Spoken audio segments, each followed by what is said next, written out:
This is the Amp Hour Podcast, recorded August 8th, 2011. Episode 55, Shonky, Stiver, Stultiloquence.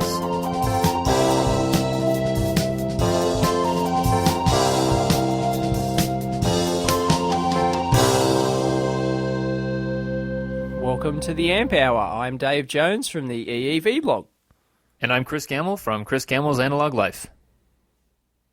Hey, no one else there this week, Chris?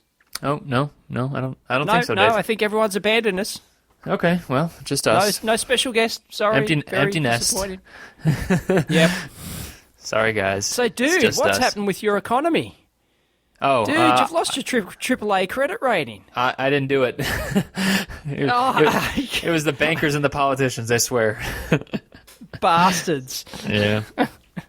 A lowly AA plus. Yeah. I'm doing the big L symbol on the forehead. You know. Oh yeah. Yep. We'll see. After they just cobbled together the that piece package, of crap. that package to save everything, then just they go and downgrade you anyway.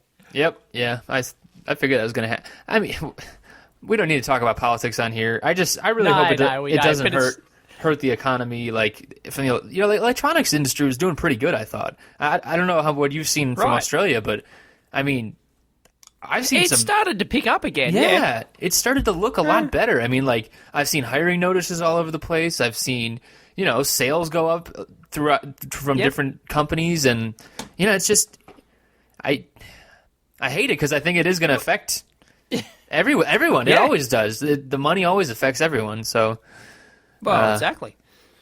It's just that's what the world runs on. Unfortunately, it feels like the whole world's run on confidence, and now it's like we're the nerd at the school dance. Just, what are we gonna do? I don't know.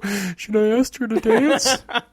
I shouldn't buy any capital equipment. It's like this sucks. Come on, guys. Like, yeah, I know it's bad.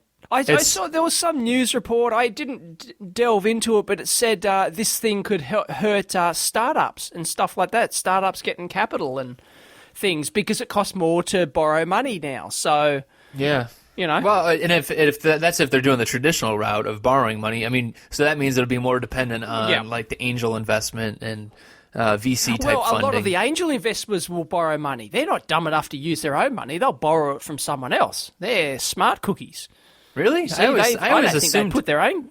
I always assumed it was their own money. That's kind of how I think of angel investing. You kind of assume that, but then you think about it, and nobody ever uses their own cash. I know companies that are actually that don't have any debt and they have cash, yet they'll borrow money to pay for something.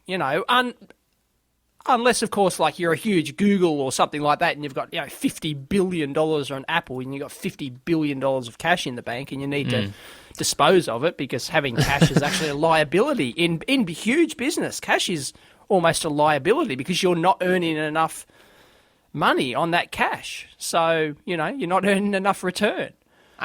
The shareholders don't stand for it. Oh, you've got cash, we don't like that. Spend it so that you can. Make more money than your 5%. I think we're both talking out of our bums here. I think you're wrong, Dave. It does have its good. It does have its good points and its bad points. Seriously, you always read that. You always read, Google's or Apple's got so much cash they don't know what to do with, and they need to invest it somewhere. They need to spend it. Yeah. I think it's a good problem to have, but apparently, shareholders and countries even who have to show growth, I still don't understand that concept. I'm sorry. That a country has to grow like a business 10% each year, otherwise, the country's screwed. It's unsustainable. The reason I said this about angel investors, I can link you an article here. There's an article from the guy that created Gmail from Google, right? His name's Paul Buchheit. And he's got an article about his first 3 years of angel investing. He wrote it earlier this year, and he says it is his money, but he's very, very cognizant of the fact that it's probably going to go. It's probably not coming back. Right. Okay. Yep. Exactly. So and like all the companies he lists that he invested in, they must be so tiny that they're hoping to get gobbled up or something. This is all software stuff too. So it's Yeah, always yeah. little companies that get bought up. But yeah, I mean, I could see that would hurt startups. So if they're going traditional route, then they'll have to go to the Kickstarters of the world or the angel investors of the world, the Paul Buchheits of the world. So yeah, that does suck. But Yeah. What can you do? I saw an article in. Did you see that Wired article? The one about the Do tell. DIY hitting mainstream. There is a article about that. No, there's another one. Oh, okay. Wasn't there one just a while back? Moore was on the front cover. She was, on the front cover with her drill of Wired magazine. That's Something. right. Well, that wasn't that long ago, I don't think. This Are they doing actually. another? Well, this is referencing to that, and it says basically what the guy's claiming. It's Tim Carmody. He says, "Big DIY, the year the maker movement broke," and what he's saying, and then they actually quote Phil Terone in there too, who's with Adafruit 2, if people don't know. Yeah. They think that this is going to be the year that a lot of money pours in, and that a lot of things start changing. And I was actually talking to John Janier, who's another guy that works at Adafruit, and I thought they were only a 2-person operation. well, he just blogs for them. But we were just talking on Twitter today okay. about this article and actually a reaction piece to it. So, man, I'm bouncing all over the place here. There's a reaction piece called Makers and Breakers, and basically there's a reaction piece to this Wired article saying that maybe this DIY going mainstream isn't the best thing. So I said I was going to expound upon it. So it's that reminds me of my sport geocaching, actually, that I haven't done for quite some time, but I was heavily involved in that. Yeah. And that was where I similar sort of, I don't know if it's a similar parallel, but I'll tell the story anyway. Back when it first started, right, in 2000, right, everyone wanted to get the word out there, spread this wonderful sport, geocaching, right? And we all tried to get articles in magazines and all sorts of stuff, and then it kind of backfired. Then people kind of started thinking, oh, no, we kind of liked it small and private and secret, it was our own secret little world, and sort of then they tried to start, staying low, actually laying low again, because all these people were pouring in, and the quality of caches went down, and it didn't have that special feel anymore, that it was a and it just went too commercial, and same thing, like some commercial companies tried to step in and try to do very commercial things with it, and everyone went, oh no, we don't like this, and so there was a big battle. Really good example. That's a really good example. Yeah, and I could see the same thing happening here. I mean, they're talking about money coming in from venture. There's interest, and it's kind of hard because you look at like the DIY revolution versus like the open source hardware, because those are really two different things, and yet they're really closely joined, right? So open source hardware tied, versus I mean, people have been building their own stuff for a long time, but open source hardware is a new concept, right? So where do you draw that line? But they're just talking about a lot of money coming in basically, and companies growing bigger. SparkFun, Adafruit, MakerBot, all these are companies that are growing bigger, so the culture kind of changes with it, that to get bigger audiences you have to go more mainstream, right? So that's kind of this Contraria article saying, well, if it gets bigger you have to target the masses, so it has to get dumbed down, and that's kind of the argument against it. And it sounds like a very similar thing. On here before, I'm not sure when. That was early. But we've mentioned on here before that, well, these companies like your Adafruits and your SparkFuns, once they get big enough, they'll start gobbling each other up as well. And then, that's not necessarily such a good thing. Yeah. So, or they'll get bought out, Look, like the biggest one in the industry, SparkFun, right? They're pretty much one of the biggest in this sort of industry. If a huge organisation came along and offered to buy them out, I wouldn't blame the guy for selling, seriously. I mean, if they offered, they're a $10 million, $15 million a year business. So, the company's probably worth, $30 $20-30 million at least, Yeah, or something based like on that. growth and everything two else, times growth and 2 times your yearly thing. And well, would you turn down that sort of money if you were offered that? I mean, shit, And then, as you say, the whole thing changes. The culture changes and everything else. So it's a tough business if you grow. And and an example that John gave on Twitter today was HP as like a parallel. Obviously, a much grander scale eventually, right? So HP has gotten huge. They went into computers, and now part of them is Agilent. But when you started having this, anytime you grow, anytime any business grows, Google has these same kind of growing pains. You don't get to have those close interactions. There's not as much local control. So Bill and Dave, they didn't have as much local control as the company got much bigger. Like there's a story in the biography I read. Basically, they used to go around and hand out paychecks to their employees. Yes, and, that's right. They would shake everyone's hand. Well, they'd hand out the bonus checks and that's stuff. what I meant. Sorry, so holiday bonuses, and so they wanted to do that, and eventually they just got too big. And then that's just a small indication, obviously. But anytime that an industry gets that big, there's going to be some kind of basically it becomes like layers of abstraction. The guy that's in charge of all of the revenue for the company, the CEO, can't necessarily decide, what resistors they should be using in their best-selling products, right? That's just a thing. And if the guy that started the company, in this case, right, Bill or Dave, if they're the ones that just made the good engineering decisions that got the products to where they were so that the company could grow, well, it's kind of this like paradox of, well, now, sorry, you're in charge now, buddy. So it's tough, but it's tough. I think it's. But well, what are you gonna do, right? I don't like to use the inevitable word, but maybe it is. I don't know. And speaking of open source hardware, I have a rant. Oh, okay. Rant of the week. Do we have music for rant of the week? No, Dave. There's no music. Oh, man. You're the music man, dude. You're the musician. I'm never doing music again. You'll never hear music from me again. Bummer. Yeah. Or is that a good thing? You'll have to tell me. You have to tell me eventually. Yeah. All right. Anyways, let's hear your rant of the week. So this is. I was looking at this. Sorry, got to mention Arduino. I was looking at this Arduino spin-off called the Pinguino, Pinguino,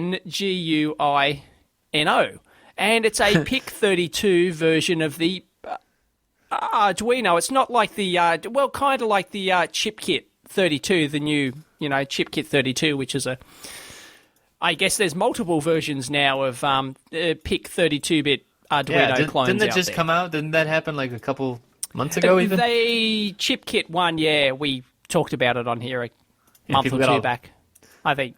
Oh yeah, 2 months ago. Is Arduino no longer a swear word? Is that why you were all careful about it? Well, I don't know. We do talk about Arduino a lot on here, and some people don't like it. I know. But some people do take us to task. I think you got to bring it up whenever open source hardware comes up, though. I think it's a relevant example whenever it comes up. It is the biggest example of open source hardware, so you can't not bring it up. Really, I mean, it's the it's the shining example. Right. Anyway, I was looking at that. I was looking to play around with that for a reason I probably won't go into at this stage. Anyway, I was looking at that, and I went to their website, which is pinguino.cc. Okay, and they proudly display down the bottom of the page. There it is, open source and the open hardware is. They've got the little symbols you can get. The official little symbols and all that sort of stuff. Mm-hmm. And I thought, great, okay, I was looking for the files, like the Eagle files, the PCB and the schematic files, so I could modify this thing. And no. Do you think I can find the PCB and the schematic files? No. I can find the source code, no problems at all. Well, I think, like the desktop, the IDE kind of source code and stuff like that, but there's no PCB and schematic files. Yeah. And it gets worse, right? If you look at the PIC 32 Pinguino, which is sold by Olimex, okay, which is a company which make I think it's a Bulgarian company. I think they're in Bulgaria, so somewhere like that. Anyway, Wait a second. So this is the company Pinguino has a. No, Pinguino is not the company. That's just the name of the. Oh, boards. Okay. Of the build. Okay. That's just the name. That's just the name of the project. You know? I gotcha. Okay. So, yeah. Okay. Yeah. And there's two versions. There's an 8-bit PIC version and there's a PIC 32-bit version. And I wanted the PIC 32-bit version. I wanted the PCB and the schematic files, please. This is open hardware. I should be able to just download them straight from their download page.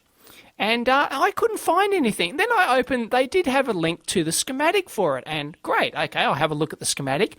And in the bottom corner, there it is. It's got copyright 2011 Olimex Limited. Huh? Yeah.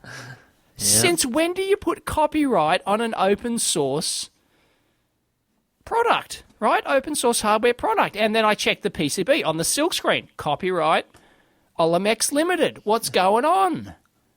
That's my question.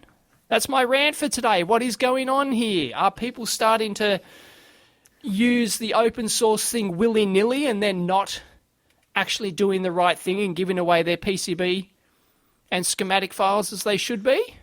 Are they trying to keep the market to themselves, corner the market? I don't know. I may be wrong here. I don't want to say that they're doing anything evil yet. Maybe I'm just dumb enough that I can't find the files. I'm trying to find them too. I haven't found them yet, but maybe. Well, they've got a download. There's not many pages on the website. There's a download page, and they ain't there. And I've asked on the forum, and nobody's replied yet. So, anyway, that's the question for today.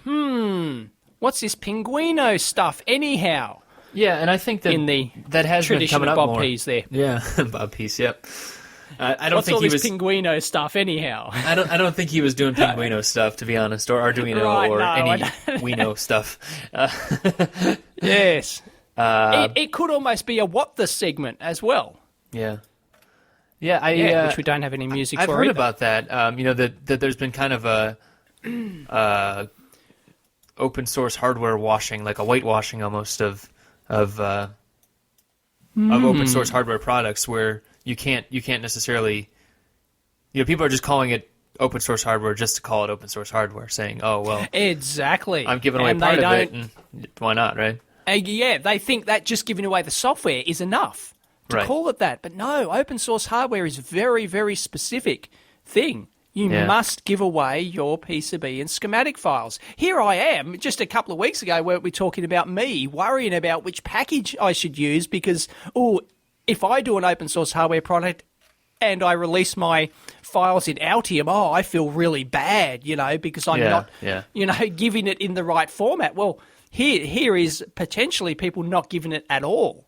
So, maybe they just haven't gotten around to it yet. Maybe it was copyrighted and then they decided to go open source and they just possibly haven't gotten around to it. Maybe I will give them the benefit of the doubt. But and that's anyway, always an option too. I'm not. Well, as far as I know, it's been out for a long time. This thing. So, well, what's a long time? It's not like it's new. Open source hardware hasn't been out that long either. So, I mean, like at least. But but it came from the original Arduino thing. So Arduino's been around for a long time now. I don't know. I think that anyway, I think that's kind of self-correcting, because if people can't get at the files, they're just not going to develop it anymore, unless it's some ridiculously low-priced thing that everybody wants to buy. No, but you see, but that's the thing with open source hardware, right? A very, very small percentage of people will actually want to modify it, right, for their own purposes. Most people will just go, in this case, to Olimex and buy the board. And you can have a massively popular product that's spread like a virus. Everyone's using it. But only, one person in every 1,000 is going to want to download these PCB and schematic files, right? In their original format. So you can have a winning. That doesn't mean, just because you don't release them, doesn't mean that the product's going to fail. But No, I agree. I mean, open not in source the short hardware, term, the but spirit of it is that, maybe in the long term, but still, you can still make a shitload of money off a product, and, nobody is, and you'll still sell these things, right? I think... Even though you haven't met the... I don't think a bunch of money will be made on this thing, honestly, but... I don't know. I think they've sold quite a few of them, but yeah. anyway, yeah, it certainly could, because very few. But that's the whole spirit and ethos behind open source hardware, is that you must give away your PCB and schematic files and the BOM as well, and give as much information as possible. Yeah. But yeah, is it sneaking in here that people think they're just jumping on the bandwagon? Yeah, And thinking it's good enough. Oh, it's the software's open source. Isn't that good enough? Yeah. That's interesting. You say End rant. You say ethos, because that's actually another thing from that article, the Makers and Breakers article. The contrarian point to the Wired article. Basically, the guy says when the money flows in, the ethos flows out, and he uses that exact same phrase. Right. Okay. Those with the least to that. lose always take the most risks. And when the money starts flowing to that chosen few, the result is flabby navel-gazing from them, and not entirely unjustified, but very human resentment from those who get left behind because they stuck to the code and didn't sell out. So Right. Yep. Yeah. So Yeah. that's kind of, I think that's the kind of the crux of his argument. It's just money complicates things. It's a realistic thing. Money complicates Of course. a lot of stuff. Relationships, business arrangements between friends, right? I mean, these are... Yeah, of course. Yeah.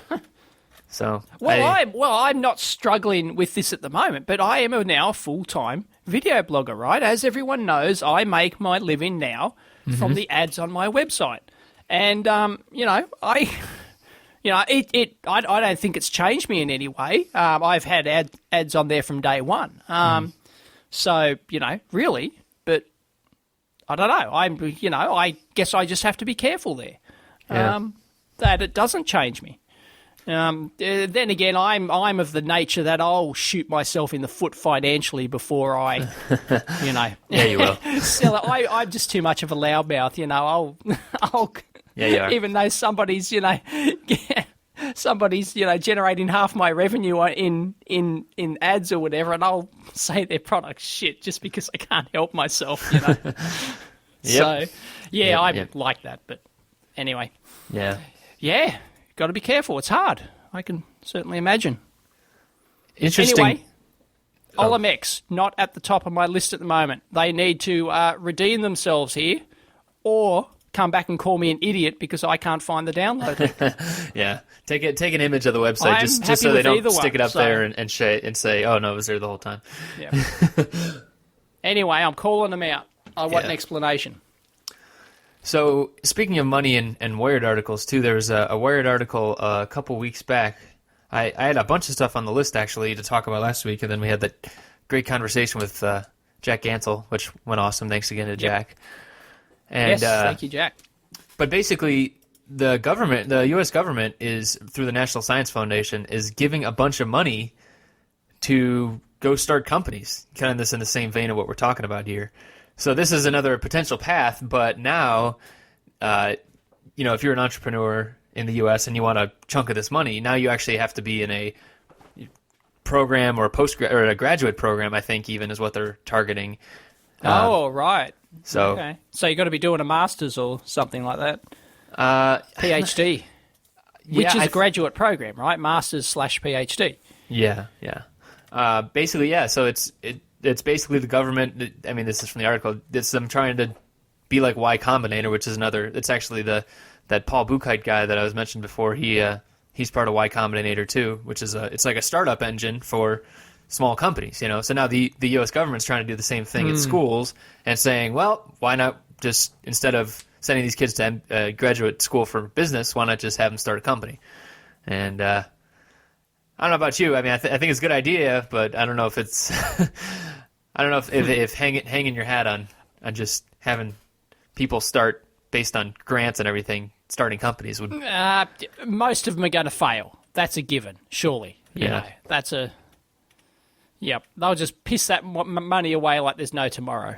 woohoo, spend like drunken sailors. Well, as maybe. they say, right? I don't know about that, but I'm sure there's they have to be accountable for it, but Yeah, but they just probably don't have that same drive as the true, as the hobbyist in his garage.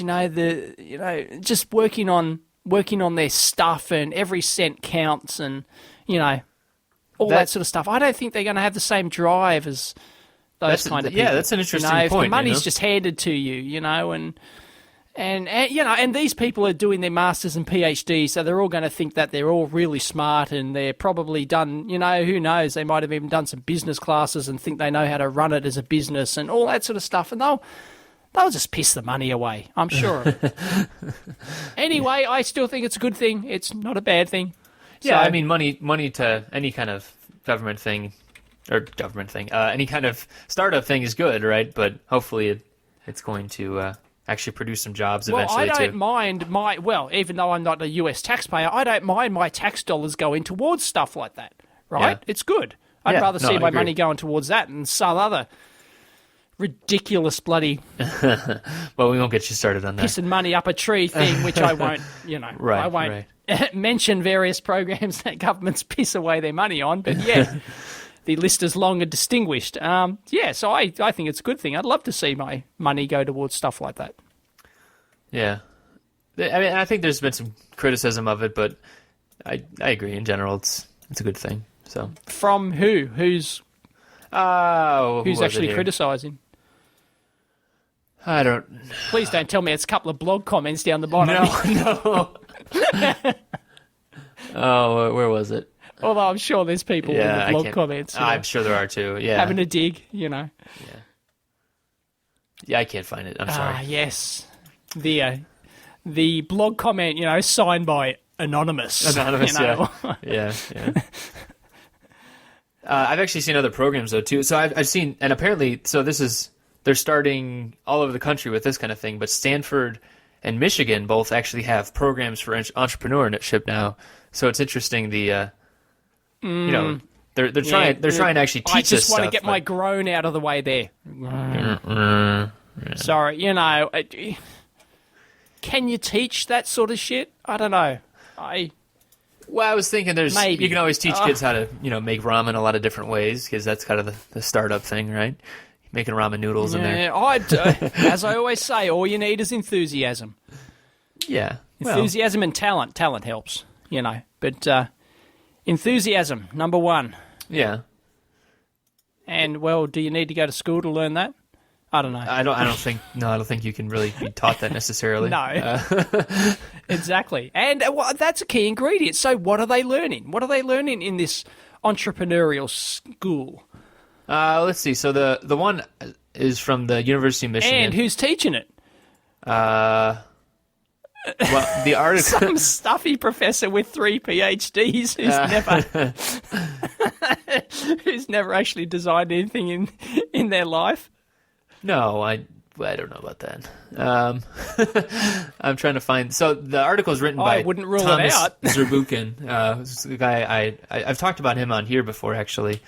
But actually, let's see. They say a successful entrepreneur, Don Graham, and he provided a bunch of funding and inspiration for the program. I'm trying to figure out who he is, but here's one of these things, right? Yeah. This is what I don't get about this, right? Its title is a Masters in Entrepreneurship, right? Yeah. You would never ever put that on your resume.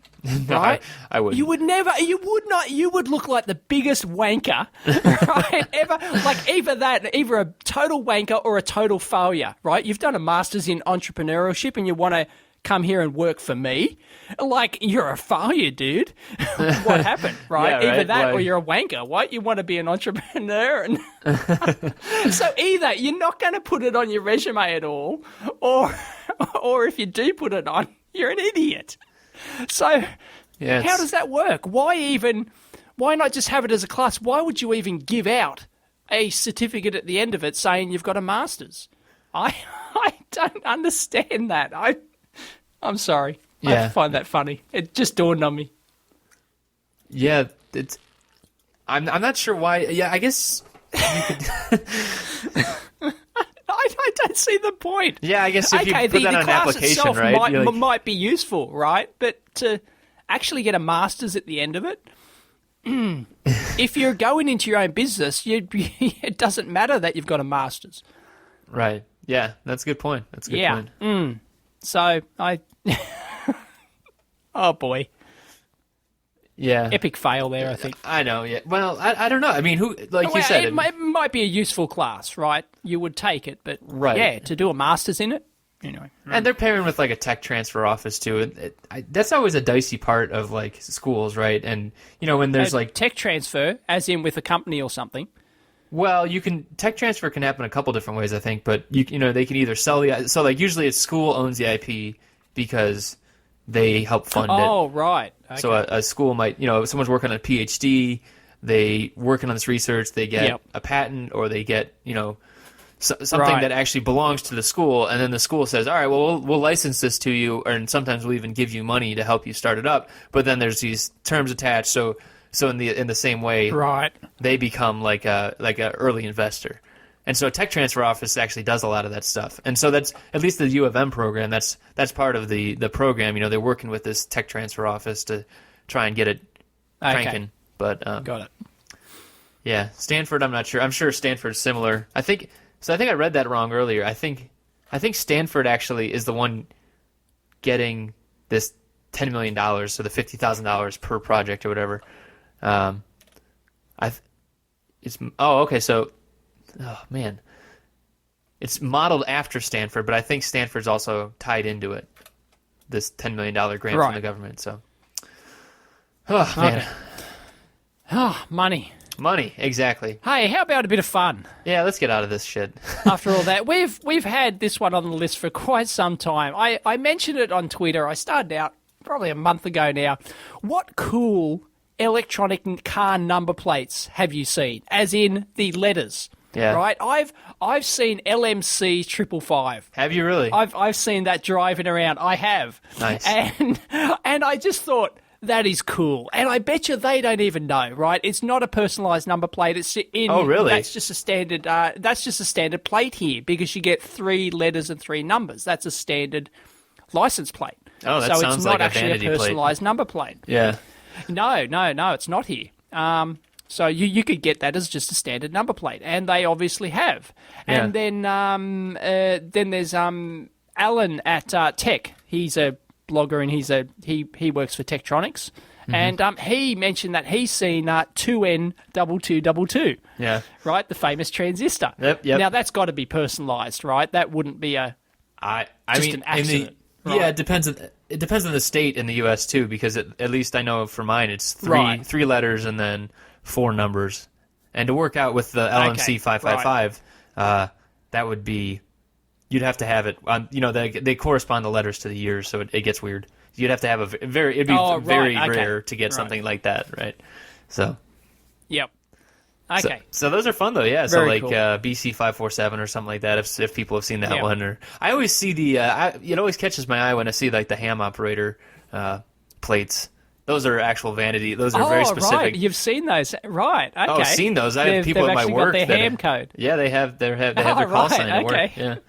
So. Oh yeah, that's very cool. That's a sign. I don't know in the US. Have you got the same culture here that these plates can be quite expensive? These vanity plates, as you call them. We just call them personalised plates here. Yeah. And they can be quite expensive now. Yeah. It's like $40 a year here. So I think. A lot of people try. Sorry, how much? It's like $40 a year, I think, at least in Ohio. Oh, right. No, it's much more. I think it's at least a couple $100 a year here. Oh, so, that it's is not worth expensive. Yeah. Wow. No, it was. I think it was cheaper like 5-10 years ago. Now it's there's some hideous yearly fee for it. Anyway, there's a culture of people trying to make up sort of a personalised number plate using the standard letters. So you could actually get the 2N2222 in a standard number plate, which only costs you $30 to go out and get that, and that's just a one-off fee. Right, you could actually make that up with ZNZ222. So, yeah. but it kind of looks like, and you sort of see these things and you go, oh, wanker, you couldn't afford the fully personalised plate, so you've got So, but there's almost an art to it, trying to make up a making up a word with the 3 letters and the 3 numbers, the standard number plate. Yeah. Is it like that there? Do you see? I've never stuff seen like that, it. or I've never seen people trying that kind of stuff, but I'm sure it happens some places. So. Well, because if it's only $40 a year for a personalised, you just wouldn't bother. You'd just get the fully personalised one or something. But anyway, what cool electronics number plates have you seen? Let us know in the comments. And speaking of because that's fun. I love it. Oh, I do too. That's great. Speaking of the 555, there's Eric Holland from the rants embeddederic.blogspot.com. He wrote in with his hey Eric, his entry for the Touchstone contest which just ended. And so that was like the low power contest. Sorry, what, somebody actually entered that contest? Apparently they did, yeah. Yeah, they did. And this is pretty cool, though. I haven't checked it out from the start. How many? Because it's very specific. Yeah. It's incredibly low power. I don't know. Is it still 5 microwatts?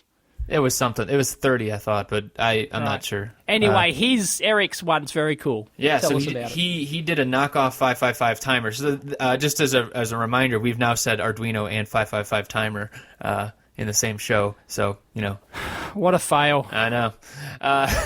Yep. So he did a switching 555 timer. It could go at 18 hertz, and that did 4.4 microamps at 1 volt.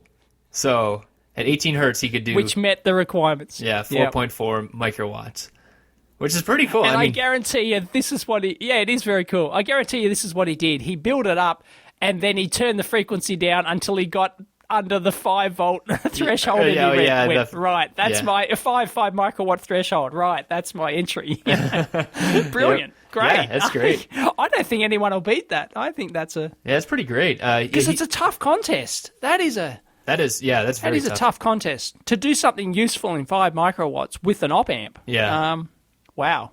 And he said he could get it up to 330 kilohertz, but obviously that took a lot more power, so there's always that frequency versus power trade-off. So, yeah. Bloody thing, get you every time, huh? So that's great. He wrote in. I don't know when that is actually ending, that contest, but I think it's coming up, so I'm sure we'll see a couple more entries pop out of that. So that's pretty fun. Yep. But yeah, I'll actually call it now. I think Eric should win it. All right. Well, I haven't seen the other entries, but there's Dave's official vote with a totally blind field in front of him. A totally blind gut feel. He doesn't do it any other way. Eric should win it. I don't. Right? No, I don't. Yeah. Thinking about stuff. Blah. Yeah. Who needs Look at that. Yeah. It's all gut feel. Yeah. You can tell in the first 2 seconds whether or not something's shit or good or winner, loser. Yeah. So speaking of other circuits too, our buddy Jeff Kaiser, the mighty Ohm. Did you see his new thing? Hey, Jeff. Did you? No. What's his new thing? He just released an open source hardware kit for a Geiger counter, and it's actually based on other previous Geiger counter kits that are out there. But it's kind of he touched it up a little bit, and he's released it. But he did a little ninja edit on our spreadsheet. We forgot to lock him out of it. He's actually at... Oh, right, yes. He still has access to our magic spreadsheet here. Yeah. Came in via stealth. I love it. He did. He came in via stealth. Jeff. He wanted us to give him a little shout-out. Him and Mitch are giving soldering lessons out at the Chaos Communications Camp, which is... That's right. They're in Germany. I saw his tweets. He mentioned, he just landed in Germany. Yeah. Is it Germany? Yes, I believe outside of Berlin, I think. Right. So, cool. Seems like a really cool event, though. I mean, like they go out to the woods. It's kind of like a ham field day or something like that, where they all kind of go camp out and nerd out in the woods, basically. So, seems like a lot of fun. I mean, I'm not a big camper. I'm an indoor kid, so it must be interesting seeing all those other indoor kids. Yeah, get out in the real world. Yeah. Yeah, the sun is so bright. What was the slip, slop, slap, or whatever that was, Dave, that you said? Slip, slop, slap. There you go, yeah. If you ever make it to Sydney, I'm dragging you canyoning, dude. Oh, yeah, definitely. We'll have to do that. We'll have you hanging from a rope over a 200-foot waterfall. Oh, my God. Before you know it. Oh, God. No, that's not my thing. I don't do that. Another shout out I had actually. So this is actually one of my But buddies. it make for some great video. I'm sorry. Oh yeah, just me screaming. Chris Paul in his eyes out.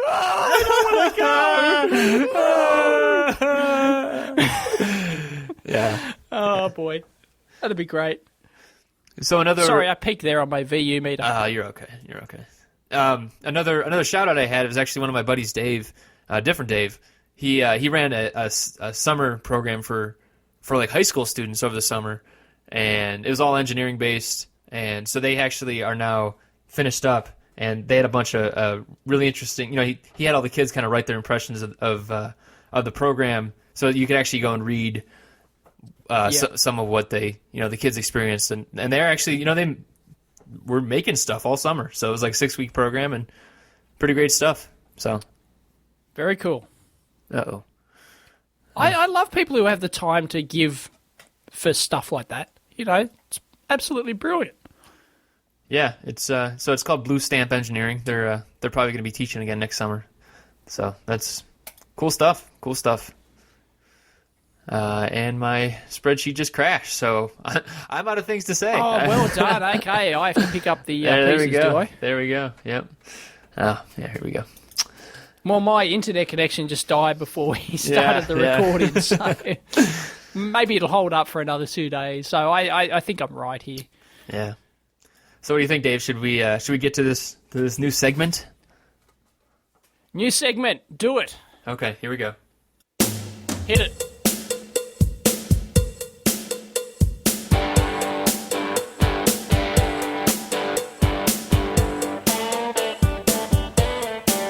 It's the Shonky Tonk product.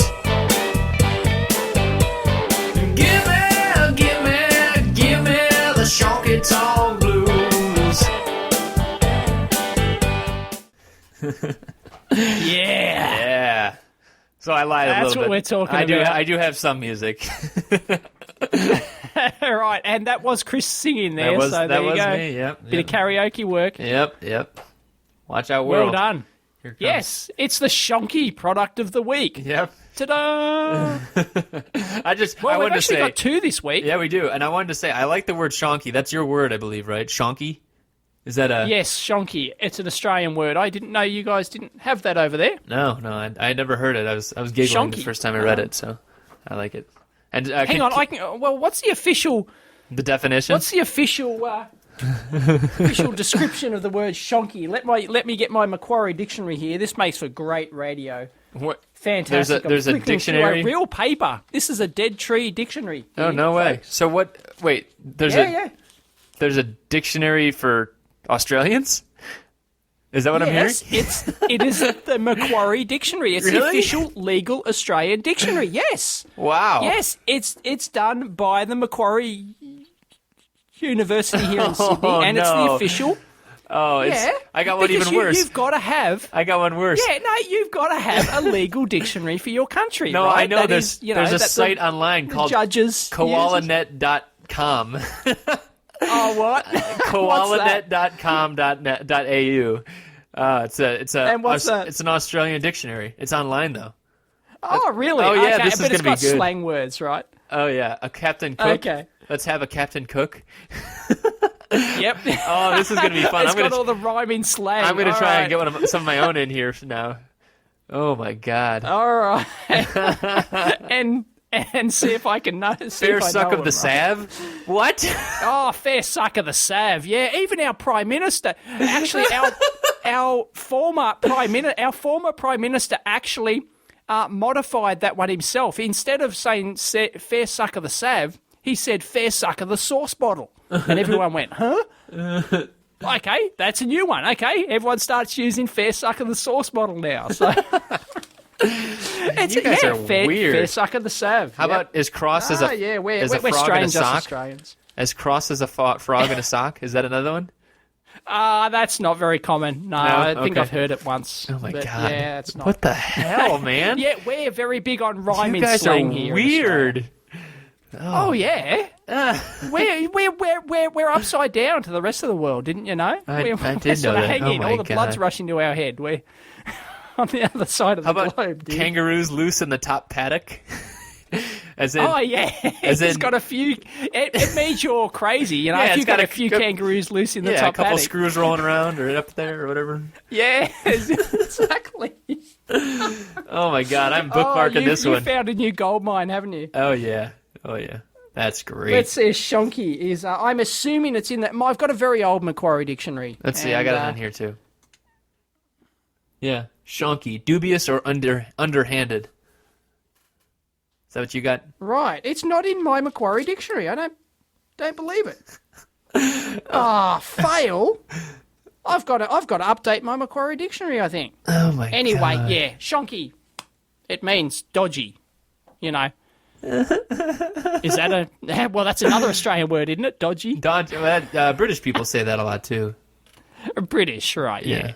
A whole bunch of our stuff comes from British. Oh my God. But, if I type up word web here, okay, we're going to spend 10 minutes explaining the bloody segment. Well, no, that's fine. Shonky, Shonky. very poor in quality. Yeah, dubious or underhanded. Unreliable quality. or dishonest. Yeah. There you go. It's a piece of crap. That's what you're trying to say. It can mean dishonest. It can mean under a piece of crap. But it can also mean that you're being dishonest, as in it's, you know, it's not just a piece of crap. It's, you know, actually, you know, it doesn't do what it claims. Right. That's basically what it means. Right. And you're, you know, shamming people. It's a sham. Yep. You know. Yeah. So it can mean either thing. So any product that makes it on here is either going to be just so crap it just deserves to be on here, or that it's, you know, or it's a sham. You know, it doesn't do what it claims. So if you've got any good suggestions, but anyway, which one should we do this week? I think the top one. I noticed that one of them. Okay, I noticed that the next one has actually been taken down off YouTube. I linked to a YouTube video. And it's been taken down. So somebody's actually removed it from the. Maybe Jeff was the one that put it up there, and then he From looked on our YouTube. list, and he saw it. You know, he saw that we had listed it as the Shonky product of the week, and he said, "Oh, I better take down my video." Right. Well, no, it was a corporate. It was a. Oh, okay. It was a corporate video. No. It was a. Gotcha. Maybe the copyright owner actually, because I think somebody put it up there. It was like an ad. It was a. Anyway, should we do? Maybe we'll leave it to next week. Maybe we can find it somewhere else. Yeah. So. Yeah. Well, Anyway, let's hear the about this first other one. This one's good. I like this one. This is good.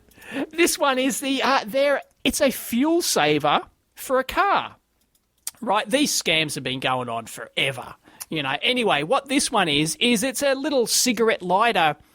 You know, just it looks similar to one of those chargers. You know, one of those mobile phone chargers that you plug into your cigarette lighter, and that's what you do. You plug this into your cigarette lighter, and it's supposed to save you fuel.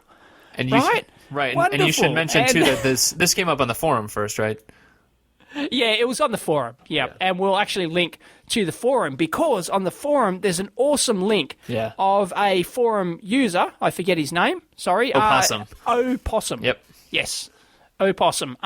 Actually bought one of these things and did a teardown of it and actually reverse engineered the schematic and everything. It's fantastic. Yep. And he debunked the whole thing, saying, you know, this thing's a crock and it can't work. And then he got threatened with a lawsuit by the company that sells it because it's a big company. They sponsor NASCARs and, you know, they're making a lot of money out of this fuel saver device, right? And, they threatened him. They got, you know, he got letters from the lawyers basically almost extorting him, really. They were telling him, pay up we want $5,000 in damages and we want you to remove it from your website, right? Or else, you know, and he just sat back and laughed and didn't do anything. And there's been no or else. Yeah. so this is called. Did you say what it was actually called? What the name of the piece of crap product is? Oh, I don't know. It's just they go under many names. This is just one of them. That's true. I can't remember the actual name of it. But there's many. Like this one actually has some circuitry in it. It's got like a 555. No, it's got like a 34063 voltage regulator. It's got a capacitor, and that's the key thing. Is the capacitor, right? A lot of them you open them up and they're just a capacitor in there across the the battery, and it's like a little pissant capacitor that has an ESR of what, you know, zero.1 ohms or something across an engine that has, you know, huge thick cabling of, you know, milliohms of ESR, it's going to make a difference. Yeah. Yep. Right. Sure. You know, it's just a crock. It really is. Yeah, and there's a bunch of consumer reports that have been done on this too, and they just kind of stare at it. They're like, "For really? Like they really say that this does anything?" I mean, they're so the basic claim is that they say, "Oh well, you know, your electrical system is dragging your car down," and they show this fake noise on a scope. It is like, and it's a 12-volt, you know, battery. It's not like you're doing anything with that, you know. It's like. Anyway, yeah, they claim it interferes with the control, you know, the electronic. Hey, we're talking about cars again here, Chris. Uh-oh. We could be in deep shit because we know nothing about cars. The camshaft. So anyway, yeah, they, you know, a lot of them claim that it, you know, it smooths out the noise and then it makes your engine computer run better. That drives the spark plugs and, you know, all that sort of engine management kind of stuff, right. You know, and anyway, they make it more efficient, and some of these companies have these official independent reports from various big sounding companies that say, oh yes, it works, and they've got some impressive graphs and data logs and all sorts of things, and wow, yeah. Shonky products of the week, car fuel savers. If you've got some beautiful links, but definitely go check out Opossum's teardown of this thing. It's brilliant. Oh, I love it. Yep. And then he gets sued. He gets threatened with and he actually posted the letter from the owner of the company who finally the owner got so upset that his lawyers weren't doing it. Lawyers couldn't shut him up that he wrote an email himself, and it's just hilarious. And he posted it on the website. Yeah. It's great. Check it out. It's really, it's well done, Opossum. Oh, boy. Yeah. Anyway, Shonky product of the week. If you've got a dodgy product like that can't possibly work, you know, if it's one of those $10,000 speaker cables, hey, you know, yeah, they're a dime a dozen, but yeah, if it's something special, we'll mention it. Yeah, here on the Amp Hour. We're not afraid to get sued, are we, Chris? I am, but not by these guys. Right. Oh boy. Yeah, it's hilarious. Yep. So how about a little bit of nerd? And we'll try and find the video for the other one next week. Oh, Sorry, yeah. It's been taken down. We'll try and have something for you for next week as well. Yep. Shonky products, I love it. How about a little nerd history? This week in nerd history. This week in nerd history. So well, it's actually this day, isn't it? Well, yeah, because it's not this week. I've been looking you around. You sort of do it to the day. Yeah. Yeah. So this day, even though it's a different day here than it is in the US. Right. Well, sometimes that works out better for me if there's actually nothing going on today here. So today I win. It's August 8th, 2000. Well, it is 2011 now. It's back in '96 though. So basically, this usually it's when there's births or deaths or 96. Yeah, that's not history. It's history enough. But basically, there's 90. I'm sorry. 96 is not history. Jeez. You're not even listening, Dave. It's about calling people. You know, it's how we're calling this out, right? So there's if someone was born on that day, or if they died on that day, or if something was discovered on that day. Oh, they died in 96. Right, okay, right, granted. Exactly. So the stuff this guy did was in history. So the guy is Sir Neville Mott. He's a British dude, but basically he helped build transistors as we know it today. So he won the 77 prize in physics. So he's a physicist too. So, you know, like we could look for only engineers, but you go back, 20, 30 years and you're not going to see any engineers. They all started out being physicists and yeah, pretty much. Yeah. And who had more of a non-theoretical bent to them. Right, exactly. So they became engineers by default. Right, and this guy actually was a theoreticist, though. And so he worked in kind of like band gap theory and everything. But he started discovering that certain metals and metal oxides should have conductive properties when they're actually insulators. And so there's something called a Mott transition, and it's basically when a metal becomes an insulator because of electron density. Yep. So obviously this guy knew. So he was more of an experimental physicist than he was a theoretical physicist. I think you have to actually do the experiments. You get a lot of these theoretical physicists who, Yeah, but I think you have to actually do the experiments yourself. Or did he do all this based in theory, and he just worked it all out, and then somebody else proved it? Yes, he did it in theory. Right. Yeah. Got it. Yeah. Smart ass. Right. Yeah. But basically, I mean, without this guy, semiconductors wouldn't quite work so well. So interesting stuff about Mott transitions. Just how they work and why they're important. It's interesting because we don't really see it on a. If you try and bias a 2N222, right, or 2222, whatever Dave says, double two, is that how you say it? Double two. Yeah, you're not going to experience this unless you're right at the edge of the operating area or something like that. Yeah, of course. Right. So it's not stuff that people using transistors on a daily basis would actually experience, but at the same time, this has allowed the industry to move forward. So I thought it was pretty interesting. And it's very cool. Yeah, and there's actually and I've certainly heard of him. I've heard of the Mott transition. So yeah, and there's a bunch of videos I found through his Wikipedia page too, with a bunch of Nobel Prize winners. So his was in '77 for physics, but there's a bunch of other really cool videos there too. So we'll link that in, and that's actually how I knew he was a theoretical physicist instead of a experimental, because he was straight up telling the camera. But yeah, great videos. Right. Yeah. So excellent. I've actually read a book on there. There is actually a book out there. I forget the title. I read it. I don't know, a decade and a half ago or something. 96? It's a book of every 96. It would have been about 93. Actually, okay. It's a book detailing every physicist who's won the Nobel Physics Prize. Wow.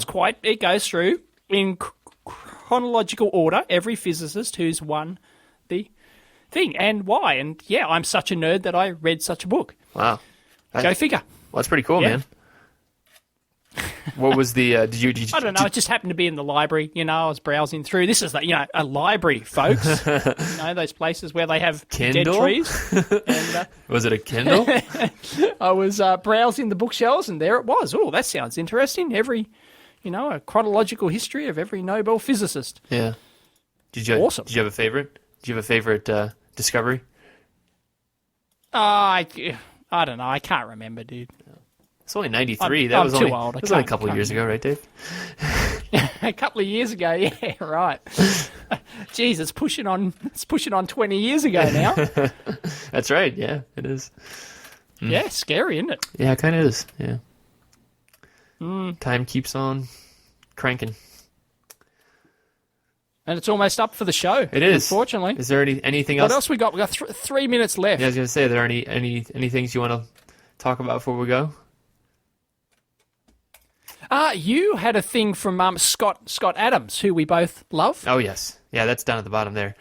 So who there's... you don't know, Scott Adams, Dilbert. He's the creator and drawer of Dilbert. And he's got a great blog, too. I mean, honestly, it's... Yeah, he does. He comes out with some wicked stuff. Yeah. He's got all these creative ideas that he just puts on his blog, and they're brilliant. If you don't read his blog, I highly recommend it. I've stopped reading it for a while, actually, because I lost it all when I used to read it at work, and it was tied into my Google Mail at work. And oh, gotcha.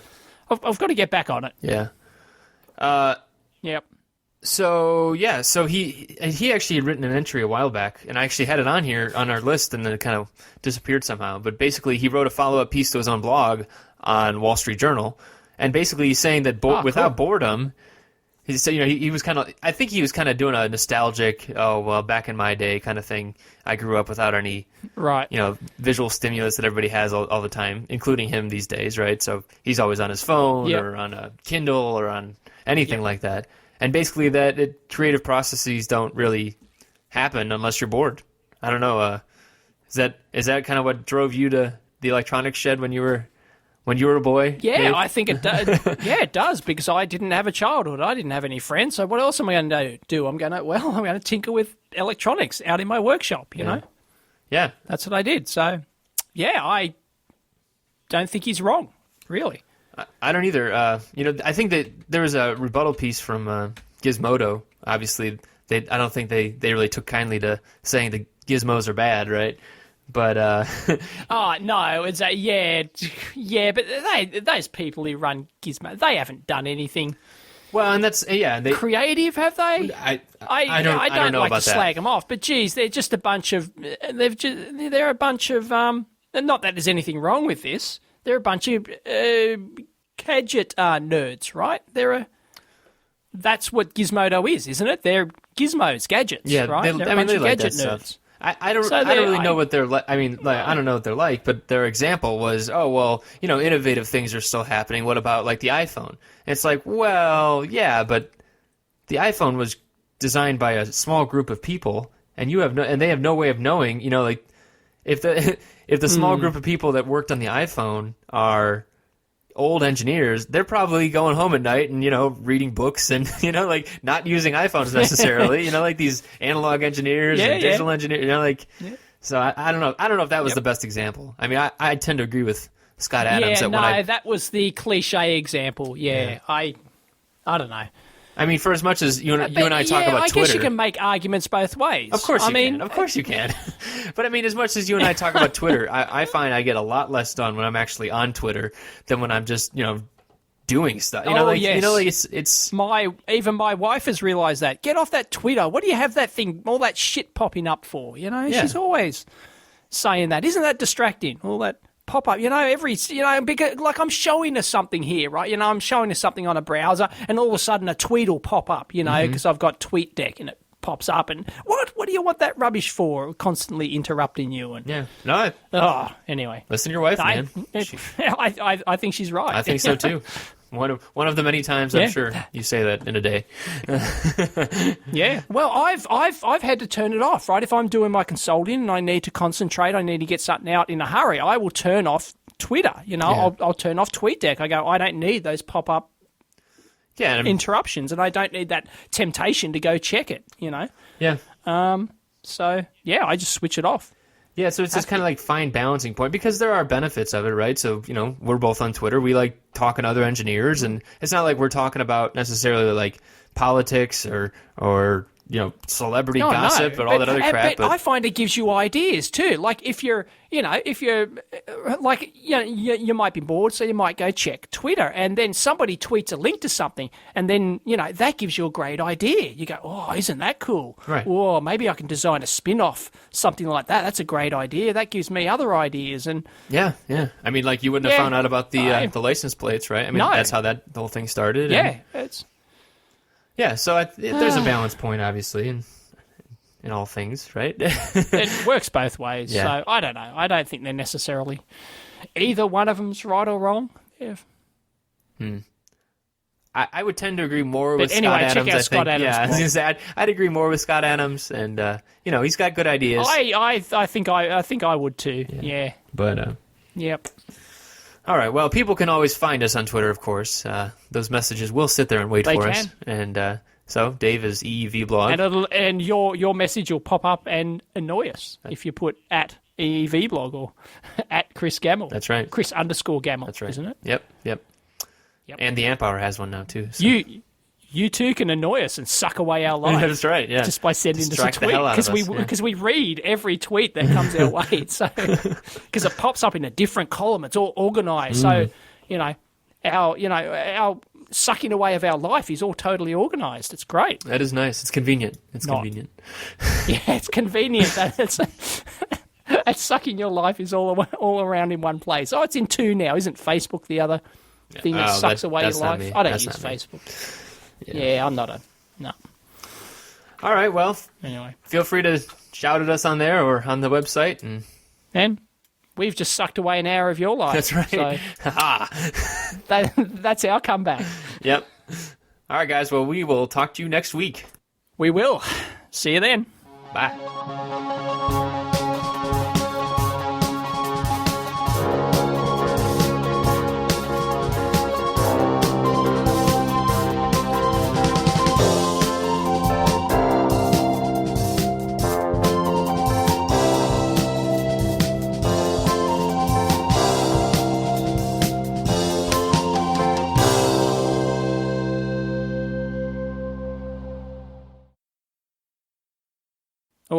no, we won't see you then because there's no video, right? And it's a one-way broadcast medium. I'm completely failed on that one. Sorry. Bye. Bye.